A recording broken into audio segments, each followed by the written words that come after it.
Good evening and welcome to tonight's edition of Fact Sheet live on ETV, live on NISIM 95 point, also live on Facebook, Twitter, and Instagram. Our handle is ETV Ghana. You're welcome to tonight's conversation. Tonight we're talking data. Tonight we're talking facts. Tonight we're talking politics. We're talking elections. Viewers and listeners to the show will remember the NDC is feverishly preparing that by May they would have been able to elect their flag bearer for the 2024 elections. NPP recently also held a meeting all to plan towards a flag bearer to lead them into the 2024 elections.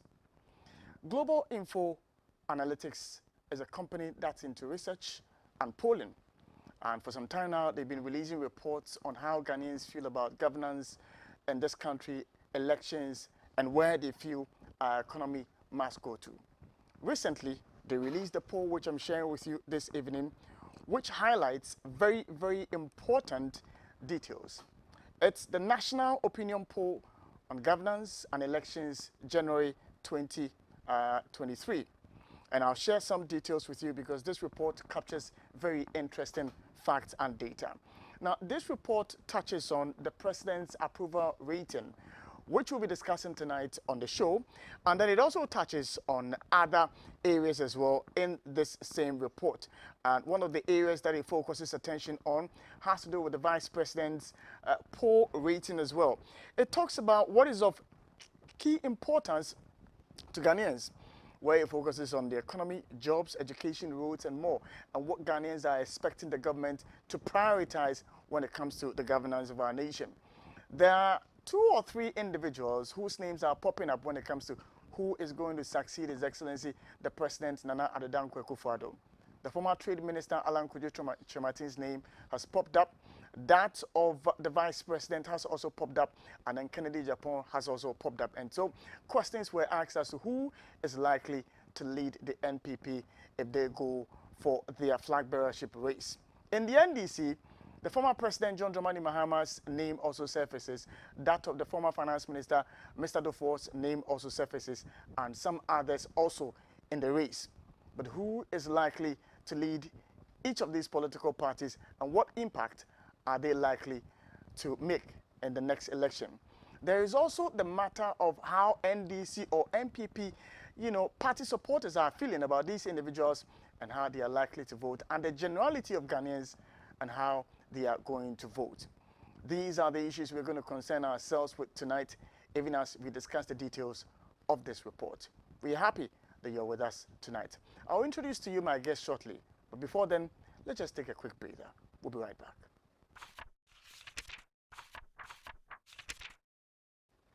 And welcome back to Fact Sheet live on ETV, live on NISIM 95.9, and also live on Facebook, Twitter, and Instagram. My guest tonight is Mr. Musa Dankwa. He's the Executive Director for Global Info Analytics, and we are talking about their report. Good evening, sir, and thanks so much for joining me. Sammy. I'm hoping you're doing well. By His grace, I'm well. Yourself? I'm doing well. It's a new year, and we've been hit by your report, which has some very interesting details. But for the benefit of my viewers, why these reports and why the emphasis on governance and then elections with this particular one? We have been doing this for the past 1 year now, since 2020 elections. But before that, we've been doing that polling from 2019. It was quite intensive in 2020 and before the last election. And then 2022 was our first year of running a full polling for the elections and other issues that bothers on governance and other economic matters. This poll not only informs the public about what is going on, it also helps us to do our job as a company in terms of doing our political risk analysis, do election modeling to see who might come up on top in NPP and NDC, and eventually the person who's going to lead this country 2025. So basically, what's the relevance? You talk about NPP, you talk about NDC, and then in some aspects of the report, you talk about the economy. What's the relevance? You know, you see, we've never had any institution in this country that gives up-to-date polling on issues that concern Ghanaians. We've never had that in this country. I would say since independence, regular, consistent data about our economy, people's perception about economy, about the direction of the country, about their way of living, and also about the normal politics. And occasionally, when there are topical issues that need to be polled, we tend to go out and poll that. So I think we are giving this country something very new that we're not used to. Occasionally, you have some CSOs come out with some polls, and then for 2 years nothing happens, and nobody knows what is going on. But with our work, you tend to get regular update of what is going on, the heartbeat of the country. I think we are presenting to the political leadership how the country is feeling, so that they can act accordingly. So for this particular report, where did you cover? We covered 82 constituencies, and that's for the first time. We've done mostly 35, 65, 75, but this is the first time we've gone to 82. The 82 represents about 30% of the constituencies we have in this country. So we've assumed that, or we adopted 30% as a margin or as a proportion we will take every time we go out there to poll. Okay. So that 32 gave us 30% gave us about 82 constituencies across the country, and were picked randomly from all over the regions, and then the sampling size were distributed in order of the voting population of that region, and also vis-a-vis the constituencies that we are covering. Interesting. Now, let's go to some details within the report which is out there. And I would like for us to look at the sample size, and then the part which has to do with the fine details of the sample that you took, and that has to do with the ethnic groups. Yes. I find that you have 44% of accounts being some of the respondents that you spoke to. Yes.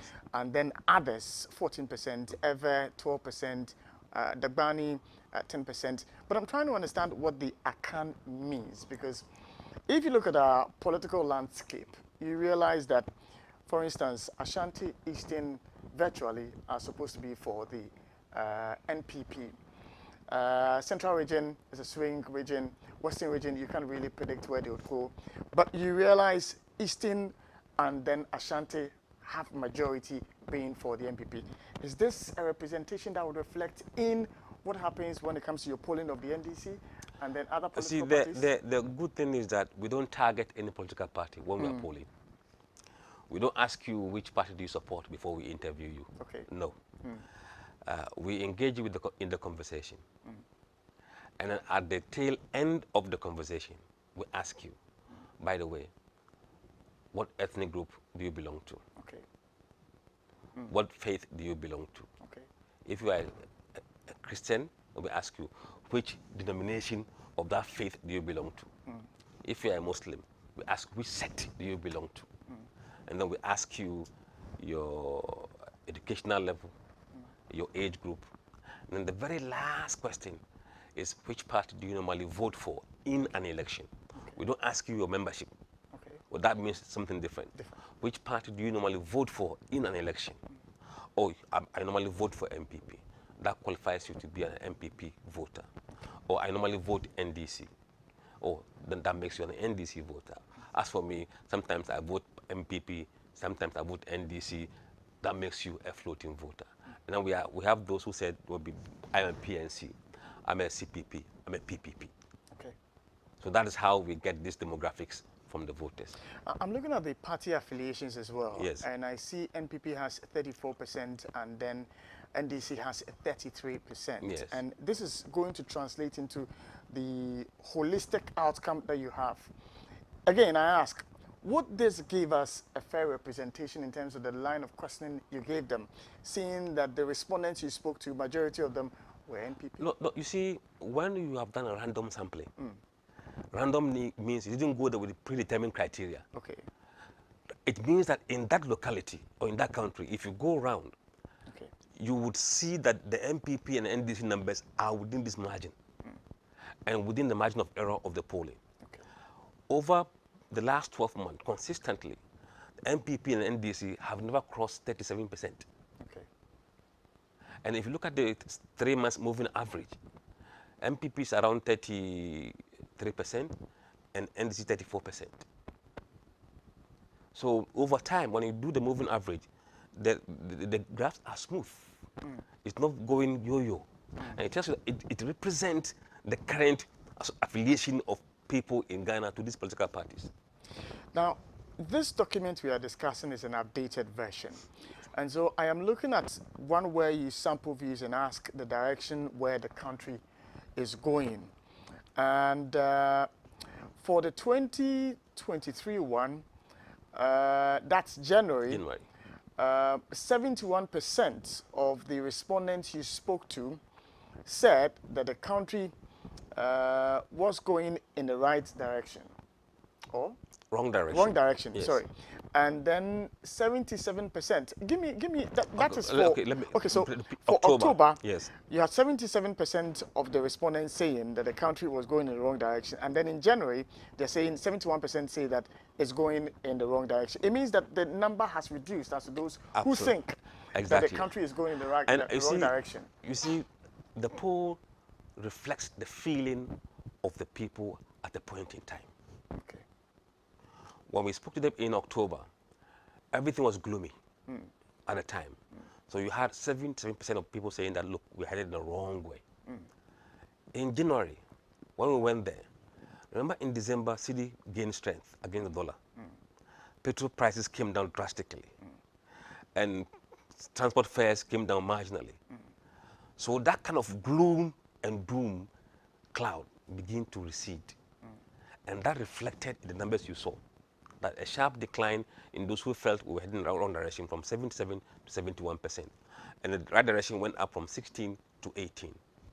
But this is the time when we are having, you know, haircut conversations. Yes. This is the same period when the president had given us the assurance that we're not going to go to the IMF. The finance minister had equally said that the president had given us the indication that there wasn't going to be any haircuts. Yes. The debt restructuring program is still ongoing. And so one would have thought that it would reflect.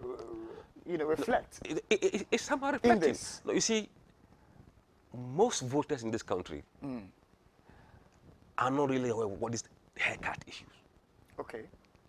We interviewed people in 82 constituencies across every part of this country. Okay. Issues that are very relevant in Greater Accra and Ashanti region, when you go elsewhere, they are non-issues. So you find that in Accra, issues are economy, jobs. Other places, it may be the other way around. It could be education, it could be health. But in totality, every feeling has been represented. Now, if we come to the demographic of these respondents, for example, and you look at people who are over the pension age or approaching the pension age, their responses differ from ordinary age groups because they are mostly affected. Because I just went back to the educational data which you shared in your report, as in the respondents you spoke to. And here's the case you are telling me that senior high school respondents you spoke to, there were 34% of them, tertiary students 28% of them, junior high school 23%. Now, if I combine 23%, 28%, 34%, these are age brackets that I am thinking would be following the conversation about the happenings within the society, because these are educated folks, and so they follow the news. They're on social media all the time. The people are on social media, but what news are they following? Is it political? Is it entertainment? Okay. You must figure out. Well, that's an interesting point. That's a very interesting point. But let me also just quickly dash to one very interesting one immediately after that of the direction that the country is going, and that has to do with the president's job approval rating. In October, for those who approved in October, were 26%. And then in January 23rd, it's jumped to 32%. Yes. Now, help me make sense of this. 69% of these same respondents in October were saying that they disapproved of the president. And then 59% are also saying that they disapprove. Yeah, in January 2023. Help me make sense of this. Okay. You see, there's a correlation between this graph and that of the direction of the country. Okay. When the country is heading in the wrong direction and that number is going up, it tends to affect the president negatively. Remember that number came down drastically. Yeah. Now, we saw that there's a 6% increase in the approval of the president from 26 to 32%. Yeah. And those who disapprove declined sharply by 10 percentage points from 69 to 59. Now, you can distribute 6% of people whose the reduction in disapproval, some went to approval and some went to no opinion. Yeah. So he didn't get the benefit of the entire drop. Some came to him, say, yeah, we support you now. Others went to no opinion. So you can see that there's a 4% increase in no opinion and 6% increase in approval. Was it just a straightforward question? Straightforward question. Straightforward question. Yes. Do you approve or disapprove the way the president is doing his job as president? That's the question. Okay. Because I am still thinking about the daily issues that are in the media space that we are talking about, and whether indeed these are reflective of the figures you are giving me. What we found is that sometimes there's a hype in the media that doesn't transcend to sentiments on the ground.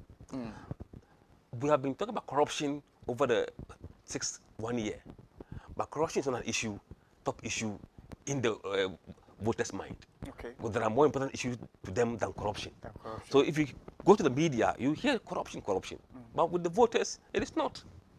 I'm looking at the party affiliation, appropriation, which you have done here. Yes. And it's interesting that I see 44% of MPP folks disapproving of His Excellency of the President's performance. Yes. But this is the same party that is saying they will break the 8. How can we have 44% of them say? No, you see, break the 8 is a mantra at the party level.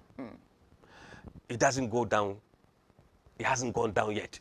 And we'll come back to that. Okay. There are people who don't believe that they can break the 8. So you have 44% of MPP supporters saying that they don't approve the president's job performance. Okay. 46% disapprove his work, slightly above the disapproval. If you look at NDC, it's about 75% who disapprove and 20% approve. Floating voters, 60% disapprove and 26% approve. So you can see that apart from his party, every other party disapprove him. Interesting. For a party that is seeking to come to power, NDC, and then 20% of their respondents could give an approval to His Excellency the President. No, it's not. It's people are objective. Okay. There are things he may have done that they like. And they will look at that and say, look, we approve him. But it doesn't mean that they would vote for him. So there's a difference between approval and voting. Even though there's a correlation. I can approve you for what you have done in education. Am I going to vote for you? I will say no. I don't approve you, but I'm going to vote for your candidate. So there are issues that really determine the final decision of voters. From my ordinary man's, thinking, I would have thought that of the number of the NDC would be around, let's say, 90% or 85%, seeing the kind of language, seeing the fiery nature of, the attacks on government and, how they are conducting themselves. Even from even ordinary people that you speak to, NDC people. Yeah, but people express their views privately and quietly. And you see, when they are speaking in public, the body language may be different from when they are with you as a poster, one-on-one. They are mostly honest. Nobody's listening to, nobody's watching them, just two of you. And you're having a very nice conversation. And they'll tell you their mind.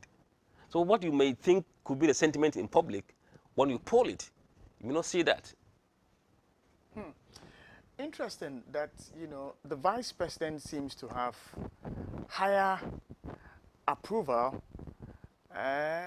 No, they are the same. Yes, they are the same. 32%. You know, 32%. We were saying that the Vice President is tied at the hip with the President. Yeah. And that if the President is doing well, the Vice President will do well. If it's not perceived to be doing well, it will affect him badly. Yeah. And when we polled, we found the evidence we needed. 32% of people approved the Vice President, the same number as the President.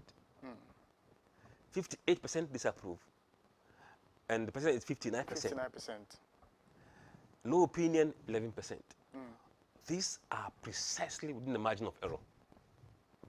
Interesting. Interesting. Now, the other phase that, in the race for the flag bearership, position is the former Trade Minister, Alan Kojo-Kyerematen. And he also virtually has, his figures around the same, area. If you look at 35% approval and then 45% so he is disapproval. doing 3% better than the president and the vice president. Yeah. And those who disapprove him is 45%. Others were 58%. So he is least disapproved. Yes. Now, this question was there to triangulate, to see whether the public would choose him over the vice president. Because if you show less disapproval, it will translate into you liking the person to lead. Okay. So this was put there as a triangulation to see whether we would confirm the race between Alan and Bawumia in the MPP primaries. Now, if you just join us, we are having a conversation about the Global Info Analytics report, which they put out there. We are trying to make sense of the data in there and then simplify it for us to know where our country is going, especially as we build up to the elections 2024. We all know the two major political parties are preparing feverishly to elect their members of parliament and then their flag bearer for the 2024 elections. Now, very important is also issues in the minds of voters, key issues for voters. And the economy gets some 61% of the attention of voters, jobs 57%, education 43%, roads 28%, petroleum prices 25%. See where corruption is. Because, when it comes to roads and then petroleum prices, I would have thought that petroleum prices and roads would have taken the center stage in this poll. No, the timing was important. Okay. The poll was conducted between 31st December and 15th January. Petrol prices has come down at that time. Okay. So it no longer became the topical issue at the time the poll was taken. Now, the issue that has always been on the minds of voters are the economy, number one. So 61% of people who said their number one issues is economy. And then 57% of the respondents mentioned jobs, and jobs became second issue. Education third, roads fourth, petroleum prices fifth, healthcare sixth, taxes seventh, corruption down there. You see, and with time, if the issue becomes perennial, it begins to hype. And then the people become aware of it, and then they begin to think about it, and then it will be an election issue. But for now, it is not an election issue. It's not on. You see, when you are struggling to feed yourself, when there is no corruption becomes secondary issue, even though it's linked to the struggling that we are going through now. Let me quickly just take you back a little bit because I'm still looking at the sample size. Yes. So let's go to the sample size on the matter of the key issues that's of a concern to the respondents. Okay, so I am looking at the educational. Okay, so you say here that for those you spoke to, 34% of them were from the senior high school. Yes. You also said that for the tertiary, there were 28%, junior high school, 23%. What would be the business of a senior high school student or a junior high school student to be interested in, issues to do with, let's say, employment and then job creation and co? Okay, see, these are people who have junior high qualification. They're not in junior high. Okay. They have junior high qualification. Okay. But there are people we interviewed who are between 16 years and 18 years. Okay. But they are potential voters. And they are very small, about maybe 3 or 4% of the sample with that age. Yeah. But these are people who have finished junior high and either they are working or not working or self-employed. Okay. So they're not like people who are in junior high school that we interview them, no. Okay. They have the qualification already. These people have the senior qualification already. Okay. Tertiary, they have the qualification already. Now, how do you determine this, whether they are not schooling or whether they are schooling? Because if you go to employment status, Okay, I work for myself. okay, I'm a student or apprentice. okay. I'm currently unemployed. I'm currently employed by a private company or business. Yeah. I work for the government. I work seasonally or whenever I can find something to do. I am retired. I work for an NGO. So everybody will find a column here to belong to. Now, education, 43%. Education, 43%. For instance, if you look at, well, again, you have explained that, you know, per the employment status which you just gave us, and so it may not necessarily be applicable. But at the back of my mind, if I'm thinking of them as people who are schooling, and 43% have education at the back of their minds, especially with the implementation of free SHS and co. You know, these people that are responding, some may be students, some may be parents. Okay, So we don't assume that those who are answering questions on education are students. okay. In fact, parents who have what in school, they will mention it's education. But the burden of the cost of education fall on them. Interesting. Now, let's jump to the politics of this conversation, because the MPP is trying to find a date to go and select a flag bearer. And here you are, your poll telling us that the people who are likely to lead the MPP, you sampled 3 individuals, the vice president, the former No, we sampled all the 9. all the 9? Yes. Okay. But because we can't put all the 9 on the graph, we put the rest as others. Others. Yes. Okay, that's fine. So I see that in October, the Vice President, Dr. Mahmoud Bawumia, the possibility that he would lead the NPP, according to the voters, was 31%. Then January, it shot up to 32%. Then I see that for Mr. Alan Kojo Kyerematen in October, he was around 44%, and then it declined in January to around 41%. What's the reasons accounting for this? We don't ask them to give reasons. We just sample the opinion and we report it. But you see, if you watch that in between October and January, there was a slight improvement in the approval rating of the president. And we've said that the president and the vice are tied in the hip. So when you go down, when he goes up, he also goes up among the general voters. Now, so when we ask voters which of these leaders would they want to lead MPP if they were delegates, Okay. now 32% want Dr. Mahmoud Bawumia to lead the MPP if they were given a chance to vote to elect. Okay. Alan is now on 41%. He dropped 3% actually, from 44 in October to 41% in January. He dropped. And then someone else went up from 8% to 9%.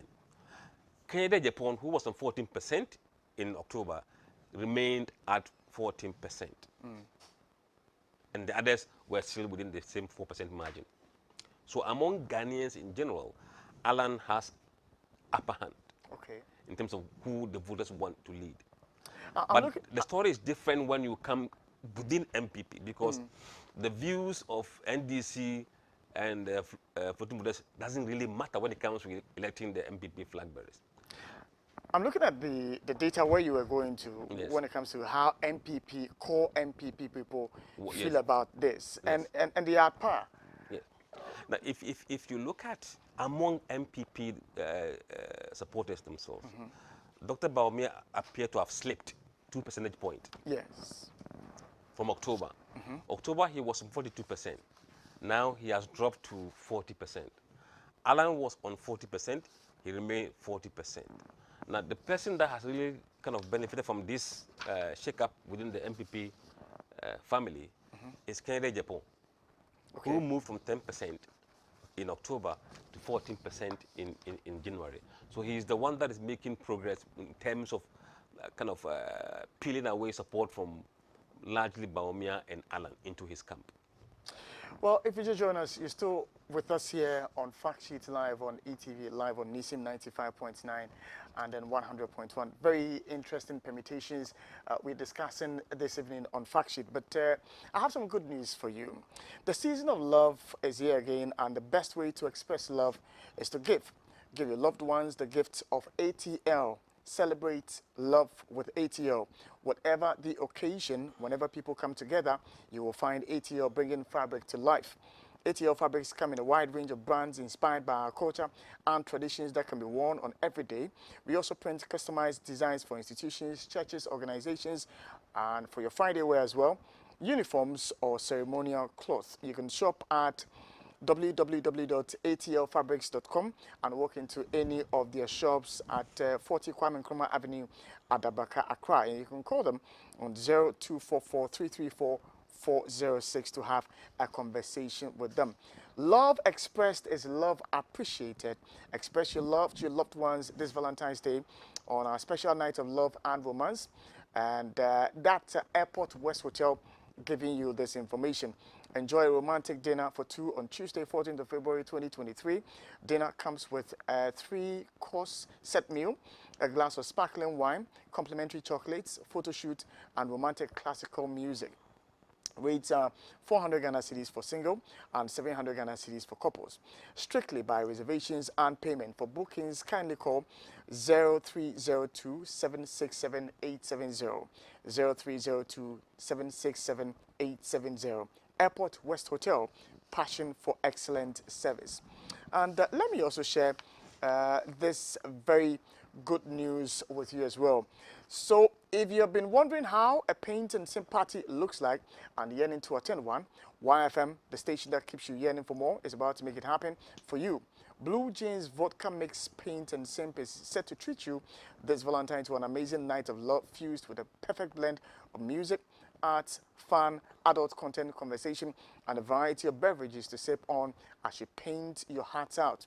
Artists lineup include Jalid, Titi Owusu, Jay Avid, Timmy the Poet 1-0, Young Pabi, Zakia, K-Nice, and so many other artists. Ajalabi Dakum, the general as hype MC, and DJ AJ, the hottest to turn up the party. Date is Saturday, 11th of February, the Accra Mall, and Tuesday, 14th of February at the West Hills Mall. Time is 5 p.m. sharp.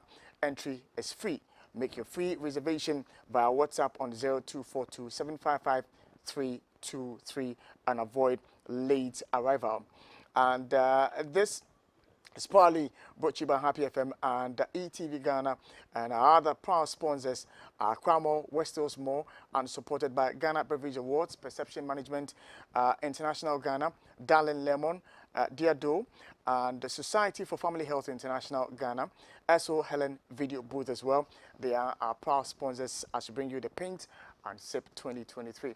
We'll take a short breather. When we come back, we'll continue with the data as presented by Global Info Analytics. Do kindly stay with us.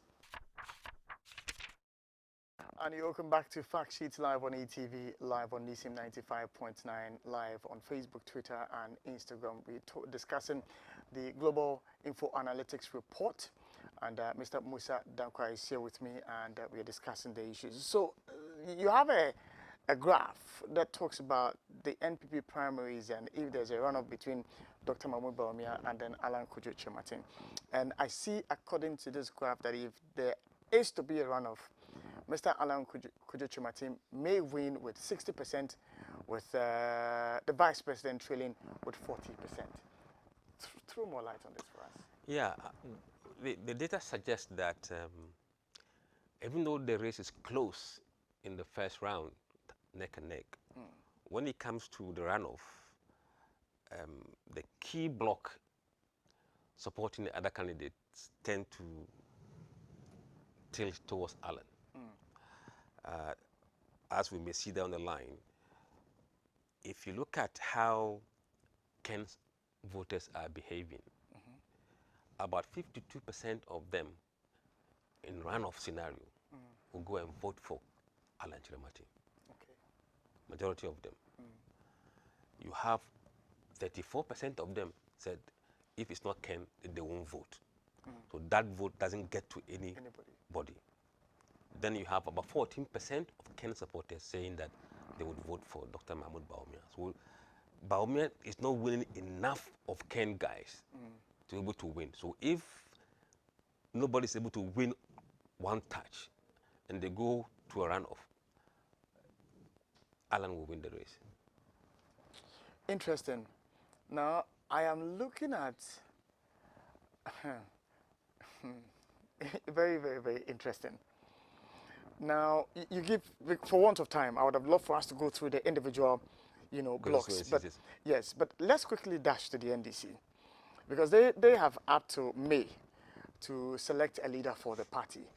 And I'm looking at the numbers where you're asking the question who to lead the NDC, all voters, that's Ghanaians. Yes.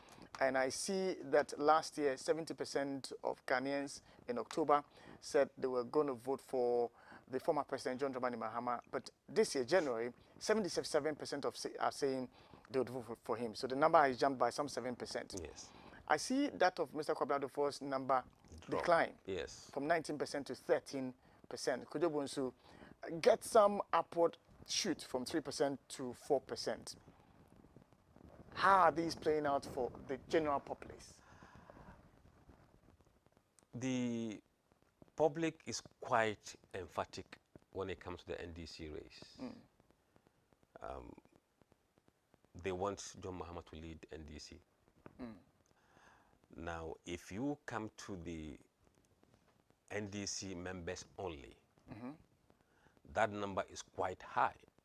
Okay. About 94% of MDC supporters want John Mahama to lead the party.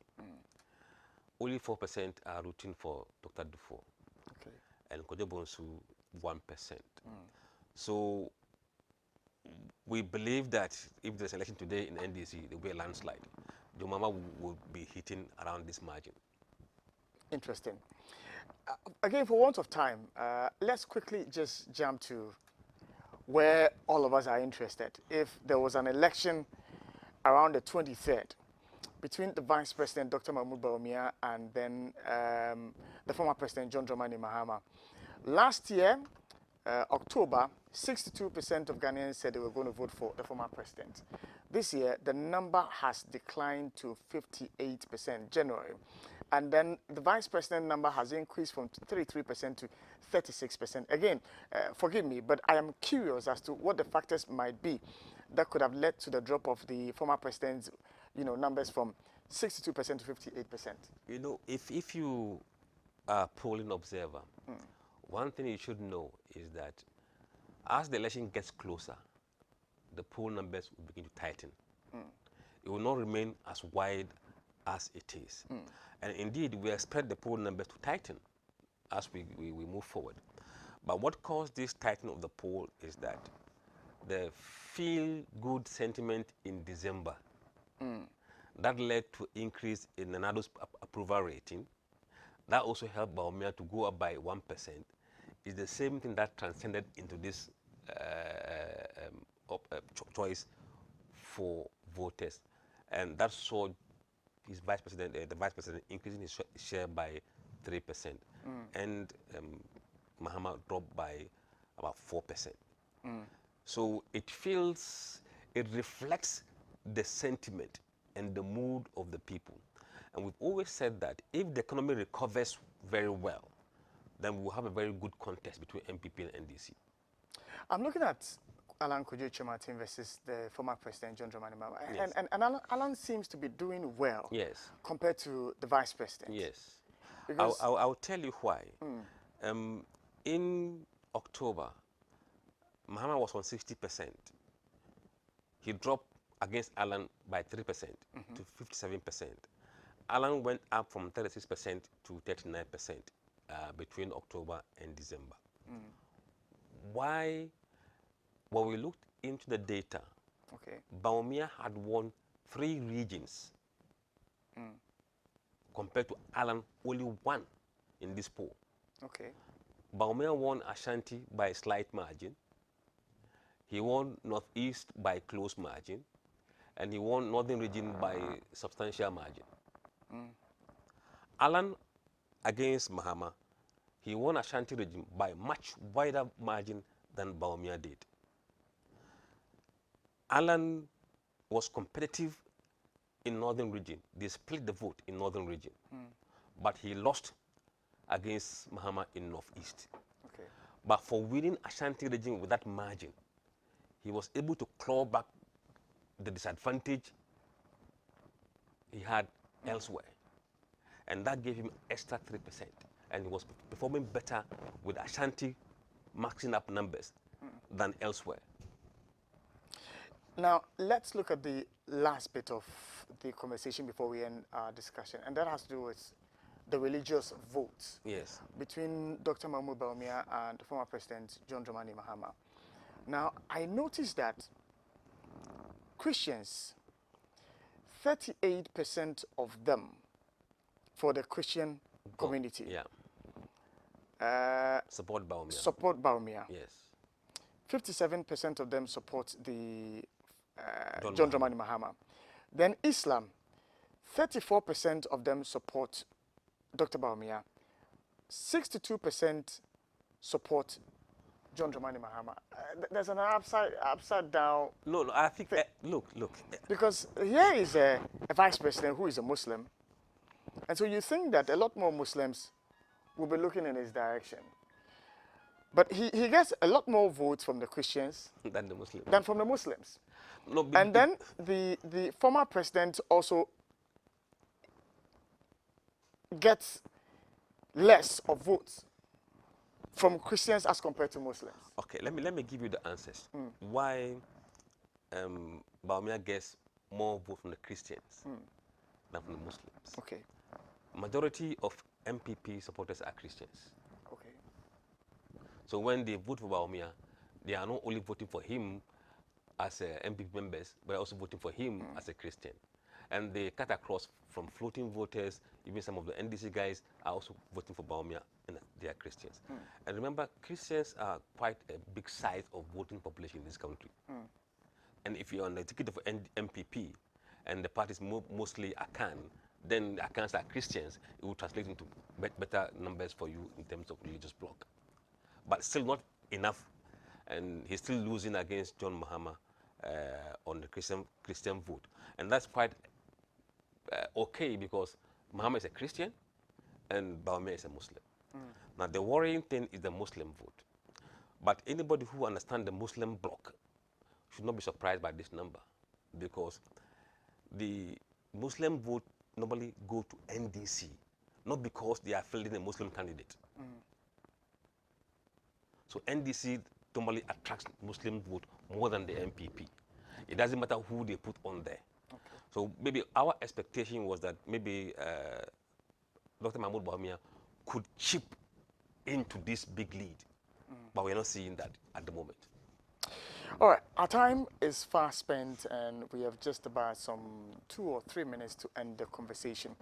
There are a few people who are watching the show this evening. Some have sent in comments that I'd like to read before we end our discussion tonight. So let me say very good evening to you, Mrs. Ernest Into. You're following the conversation tonight. I'm happy that you're watching us tonight. Robert Ewunsi is also watching us tonight. Robert, you are enjoying the show, you say so. And then so is Kofi Swabere also watching the show. And Kofi says, are you sure Bawumia will get 30% if he should contest Mahama? Good evening. And that's your question that you have sent onto the show tonight. Now, we have just a minute. Let me give you the final bite as to what your conclusion remarks would be for the political class. I think they should take these numbers quite serious. We have no interest in skewing the polling to anybody's advantage. Okay. And we are quite happy that the NDC primaries will come off soon in May. And then our data may be put to test at the time. And we are looking at this a theory, whether the general voters' mind is what delegates will speak. If that's not the case, we have a reason to investigate or do a further study to see why voters are saying A and delegates are saying B. And that would be an interesting thing that we want to see. Interesting.